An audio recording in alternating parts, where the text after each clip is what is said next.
Hello everyone, आज है 13 दिसंबर और आज इस वीडियो में हम बात करने जा रहे हैं आईडीएफसी फर्स्ट बैंक के बारे में। 87 रुपीज़ का ये बैंक है और देखा जाए तो पिछले एक महीने में जहां था वहीं पर है, लेकिन इस बीच एक बड़ा डिक्लाइन भी देखा और एक शानदार तेज़ी भी देखी और अभी वापस से डिक्लाइन वाला मोड शुरू हो रहा है। अभी हाल फिलहाल में एक बड़ी हैंड एक्सचेंज हुए थे, डील हुई थी, जिसके चलते शेयर में फॉल भी हमें देखने को मिला।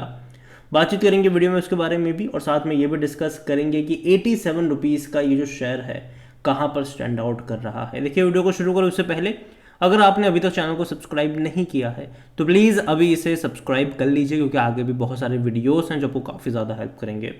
तो 87 रुपीज़ का प्राइस है आईडीएफसी फर्स्ट बैंक का। एक महीने में मुश्किल से 1% की तेज़ी है, लेकिन एक साल में तेज़ी शानदार है। 40% भागा है, लेकिन अगर इसके लोअर लेवल 52 से कंपेयर करेंगे और हायर लेवल से कंपेयर करेंगे तो डबल भी पैसा कर दिया था इसने। लेकिन बाद में करेक्शंस देखने को मिले। 80 रुपये का एक इनिशियल सपोर्ट यहाँ पर देखने को ज़रूर मिल रहा है और जब भी अभी देखा जाए तो शॉर्ट टर्म के लिए एक रेजिस्टेंस भी नज़र आ रहा है, मतलब यहाँ पर 90 रुपये का देखने को मिल रहा है। देखो, बैंक खराब नहीं है। लॉन्ग टर्म के लिहाज से मैं अभी भी मानता हूँ कि बहुत ही दमदार बैंक है, काफ़ी अच्छा पोटेंशियल है इसमें। लेकिन शॉर्ट टर्म में भैया जिस तरीके की सिचुएशंस नज़र आ रही है, खास करके आरबीआई ने जो तरीके से अभी कंज्यूमर रिटेल लोन को लेकर चिंता जाहिर करी है, तो उसमें आईडीएफसी फर्स्ट बैंक का भी भैया डेफिनेटली इम्पैक्ट रहेगा। यहाँ पर ही उसका भी असर इस बैंक पे देखने को मिलने वाला है। तो शॉर्ट टर्म के लिए तो भैया बैंकिंग सेक्टर में खास करके छोटे और मिड बैंक है, वहाँ पर थोड़ा सा असर ज़रूर देखने को मिलेगा। लेकिन मुझे तो लगता है कि एटलीस्ट ये बैंक, मुझे लगता है कि लॉन्ग टर्म का खिलाड़ी होने वाला है, लेकिन शॉर्ट टर्म में झटके लगेंगे। यहाँ पर अगर आप देखोगे तो INDRA जो अफर्म है, उन्होंने आईडीएफसी फर्स्ट बैंक की जो डेट इंस्ट्रूमेंट रेटिंग है उसको रखा है स्टेबल आउटलुक, कि भैया कोई दिक्कत नहीं है, स्टेबल है इनका आउटलुक, ये उन्होंने यहाँ पर बताया है। इंडिया रेटिंग कह लो इसको, इंडिया रेटिंग एंड रिसर्च ने आईडीएफसी फर्स्ट बैंक का जो डेट इंस्ट्रूमेंट रेटिंग है उसको INDAA+ की रेटिंग दी है विथ स्टेबल आउटलुक।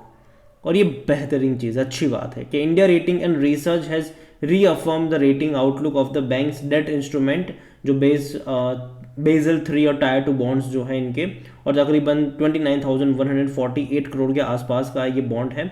तो उसकी जो रेटिंग है उसको AA+ की स्टेबल रेटिंग इन्होंने दी हुई है, जो कि बैंक के लिए पॉजिटिव चीज़ है और नेगेटिव चीज़ कतई नहीं है। और जहाँ तक बात करी जाए वॉल्यूम्स की, तो आज 3,75,00,000 के आसपास के शेयर जो है वो ट्रेड होते नजर आए। बड़ी क्वांटिटी में शेयर यहाँ पर ट्रेड हो रहे हैं। इतना ही नहीं, देखा जाए तो यहाँ पर अभी हाल फिलहाल में आईडीएफसी फर्स्ट बैंक से जो माधवन बालकृष्णन है उन्होंने स्टेप डाउन करा है, लेकिन कोई इतनी बड़ी और बुरी नेगेटिव कोई चीज़ नहीं है। According to Moneycontrol user 100% लोग कह रहे हैं खरीदारी करो। बैंक के अगर आप नंबर देखोगे तो भाई साहब वो अच्छे हैं। क्वार्टरली नंबर देखोगे तो लगातार भाग रहे हैं, ये लगातार इंक्रीज आया है इनके रेवेन्यू में, और प्रॉफिट भी देखा जाए तो अच्छा प्रॉफिट है। क्वार्टरली तकरीबन 800 से 750 करोड़ के आसपास का प्रॉफिट देखने को मिल रहा है। हालांकि अभी भी इन्होंने डिविडेंड पे आउट करना स्टार्ट नहीं करा है, लेकिन मुझे लगता है कि अगले साल से ये डिविडेंड पे आउट करना स्टार्ट कर सकते हैं, क्योंकि अगर देखा जाए तो अभी एनुअल परफॉर्मेंस अगर आप देखोगे तो अब जाके इनके प्रॉफिट्स में अच्छा सुधार आया है फाइनेंशियल ईयर 2023 में। उससे पहले प्रॉफिट कुछ खास नहीं थे, तो डिविडेंड की एक्सपेक्टेशन तो दूर दूर तक नहीं हो सकती। हालांकि 2018 में पे किया था, 19 में लॉस था नहीं पे किया, 20 में लॉस था नहीं पे किया, 21 और 22 में प्रॉफिट जरूर था लेकिन कोई उतना बड़ा प्रॉफिट नहीं था, तो कोई तुक नहीं बनता था इतना बड़ा डिविडेंड पे आउट करने का। लेकिन अभी मुझे लगता है कि 2023 में 2,485 करोड़ के इनके प्रॉफिट्स नज़र आए हैं, जिसके चलते मुझे लगता है कि शायद आने वाले कुछ क्वार्टर्स में ये डिविडेंड भी अनाउंस कर सकते हैं। और जहाँ तक बात करी जाए आईडीएफसी फर्स्ट बैंक के वैल्यूएशन को लेकर, तो 21 का इसका पी रेशो है, क्योंकि सेक्टर पी 18-19 से थोड़ा ज़्यादा महंगा है। लेकिन अगर मान लो कि आपको ये 80 रुपये की रेंज में मिलता है तो मेरे हिसाब से तब वो थोड़ा सा एडजस्ट भी हो जाएगा पी रेशो, और तब एक खरीदारी करने लायक सिचुएशन पे चला जाएगा, ये मेरा मानना है। और जहाँ तक देखा जाए तो 43% एनालिस्ट कहते हैं खरीदारी करो। शेयर होल्डिंग को लेकर देखा जाए तो प्रमोटर के पास 37.51% की होल्डिंग है, और ये लेटेस्ट शेयर होल्डिंग पैटर्न है। प्रमोटर के इससे पहले 39.37% की होल्डिंग थी, जो अभी घट के 37.51 पर हुई है। लेकिन देखा जाए तो जो बाई खरीदारी जो हुई है प्रमोटर से, जो जिसने खरीदा है वो GQG पार्टनर्स है, जिसने बड़ी खरीदारी करी है। और एफ आईज भाई साहब जून से लेकर देखा जाए तो अब तक बहुत ज़्यादा क्वांटिटी खरीद चुके हैं। 20.84% की एफ आईज की होल्डिंग 26.05 पर आ चुकी है। ऑलमोस्ट 5.5% की जो खरीदारी है वो एफ आईज ने यहाँ पर करी हुई है। एक बहुत अच्छी बात है इस बैंक के लिए। म्यूचुअल फंड के पास 2.86% की होल्डिंग है। डोमेस्टिक के पास 4.24% की होल्डिंग है। रिटेल और अदर की मिलाकर होल्डिंग बनती है 29.33%, जिनमें से रिटेल इन्वेस्टर्स 12.94% की होल्डिंग लेकर बैठे हुए हैं।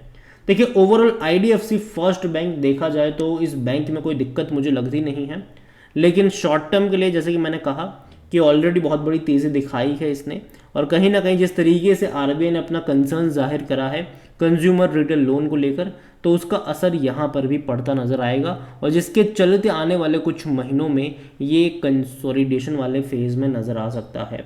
खास करके मुझे लगता है कि 80 से लेकर 100 के रेंज में ये लंबा वक्त बिताने वाला है। और इस दौरान अगर गिरावट आती है, अगर आईडीएफसी फर्स्ट बैंक आपको 80 रुपए के आसपास नजर आता है, तो वो लेवल मुझे लगता है कि वहां पर मौके बन सकते हैं खरीदारी के। जो बाइंग है वो वहां से आपको लौटती हुई नजर आ सकती है। और यही वजह है कि अभी के लिए आईडीएफसी फर्स्ट बैंक, देखो मैं यही कहूंगा कि अगर आपने ऑलरेडी खरीदा हुआ है तो पैनिक में आकर बेचने की कतई ज़रूरत नहीं है।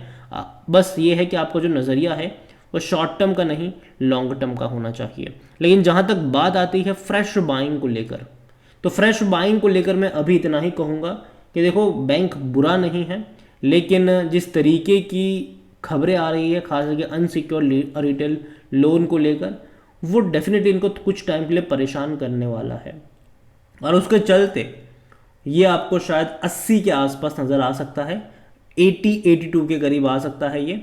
और जो खरीदारी के मौके हैं वो आपको वहाँ पर ढूंढने चाहिए, तो वो लेवल पर आपकी नज़र होनी चाहिए। और काफ़ी लोग इसको दूसरा एचडीएफसी बैंक भी बोलते हैं। देखो कोई शक की बात नहीं है कि आने वाले टाइम में अच्छा खासा परफॉर्म करने वाला है, कोई दिक्कत की बात नहीं होने वाली है। तो एचडीएफसी बैंक तो नहीं बनेगा, लेकिन एटलीस्ट पोटेंशियल ज़रूर है कि यहाँ से ये दोबारा ट्रिपल डिजिट में जाता नज़र आ सकता है, 100 रुपये से ऊपर जाता नजर आएगा। लेकिन टाइम लगेगा, ठीक है, टाइम लगेगा इसको। आने वाले कुछ क्वार्टरली रिजल्ट्स भी बहुत ज़्यादा इंपॉर्टेंट होने वाले हैं, क्योंकि अब तक जो शेयर में बेहतरीन तेज़ी हमें देखने को मिली है वो पिछले कुछ क्वार्टर में जो अच्छा परफॉर्मेंस इसने दिखाया था उसके चलते भी देखने को मिली है। तो मैं यही कहूँगा कि उम्मीद करते हैं कि ये बैंक अच्छा परफॉर्मेंस आने वाले क्वार्टर में भी दिखाए।